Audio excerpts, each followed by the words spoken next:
আজকে যখন স্কুল কলেজগুলোতে শিক্ষার নামে শিক্ষা ব্যবস্থাটাকেই পুরো একেবারে শিরদাঁড়া ভেঙে দেওয়া হয়েছে। আমি স্কুলের ক্ষেত্রে আপনাকে বলছি, এখানে রীতিমতো আমি একেবারে নিজ দায়িত্ব নিয়ে বলছি, যে বইগুলো আমাদের দেওয়া হয় সেই বইগুলো পাঠযোগ্য নয়। লাইব্রেরিগুলো, পাড়ার লাইব্রেরিগুলো, আমি স্কুল লাইব্রেরি বাদ দিলাম, পাড়ার লাইব্রেরিগুলোকে বন্ধ করে দেওয়া হয়েছে, বিজ্ঞান চর্চার কেন্দ্রগুলোকে বন্ধ করে দেওয়া হয়েছে।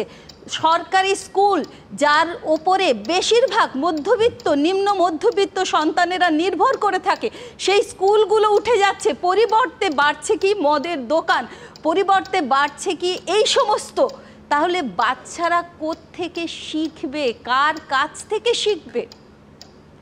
মনে রাখবেন, একটা সুনিতা উইলিয়ামস যখন ওই মহাকাশে যায় না, তখন আমরা যারা পিছিয়ে রয়েছি তাদের প্রত্যেকের হয়ে তিনি ইতিহাসটা রচনা করেন। ঠিক তেমনিভাবে যখন শিক্ষা কেন্দ্রে এই ধরনের ঘটনা ঘটে, তখন আমরা কিন্তু আমাদের সমস্ত আধুনিকতা থেকে পিছিয়ে আসি শত শত আলোকবর্ষ দূরে।